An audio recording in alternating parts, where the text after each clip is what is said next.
year 2025 na at naka GoPro Hero 7 ka pa rin ba sa motovlogging setup mo? Baka ito na yung sign para sa pinakihintay mong upgrade para sa motovlogging setup mo mga papi.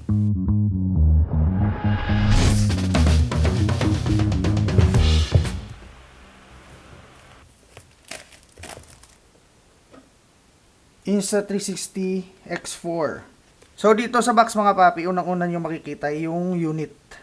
Tapos dito naman sa kabilang box, makikita nyo yung mga accessories niya mga papi. Tignan natin.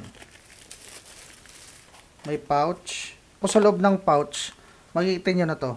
Yung parang plastic casing ng X4 natin. Cable. USB cable mga papi. Plus yung pamunas, yung cloth. And then may lens siya mga papi nakasama.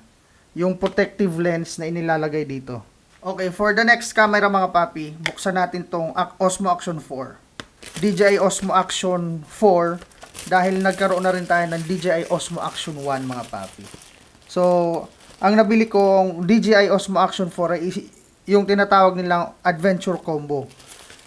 Ang inclusion siya mga papi ay extension rod, 3 battery case niya mga papi na multifunctional na pwede siyang maging power bank. So ito yung extension rod niya mga papi.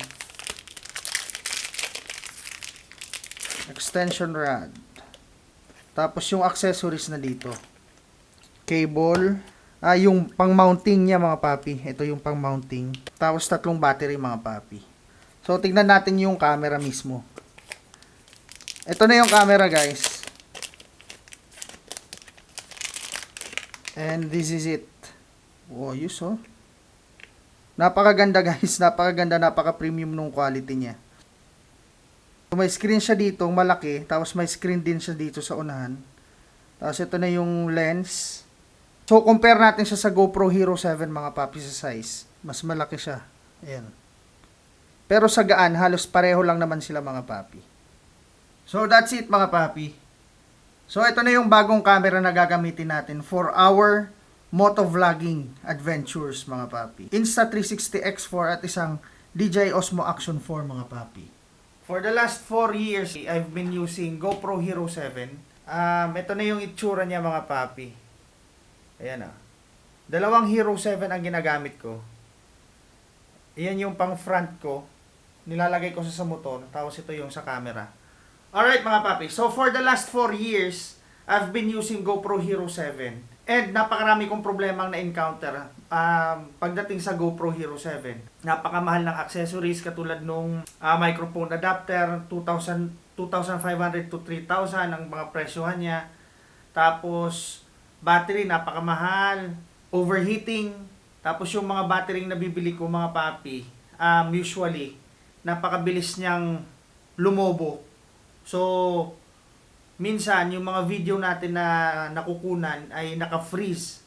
Kung hindi naman naka-freeze, ay walang audio mga papi. Kaya naman mga papi, sa lahat ng mga na-encounter kong problema sa GoPro Hero 7 ko, tingin ko, this year, 2025, ay kailangan ko na rin magpalit ng motovlogging cameras at motovlogging setup ko.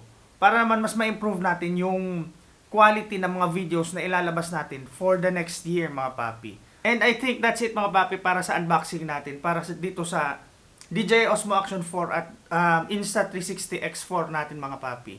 After 4 years ay makakapagpalit na tayo at makakapag-upgrade na tayo ng setup at sobrang exciting nito mga papi para sa akin.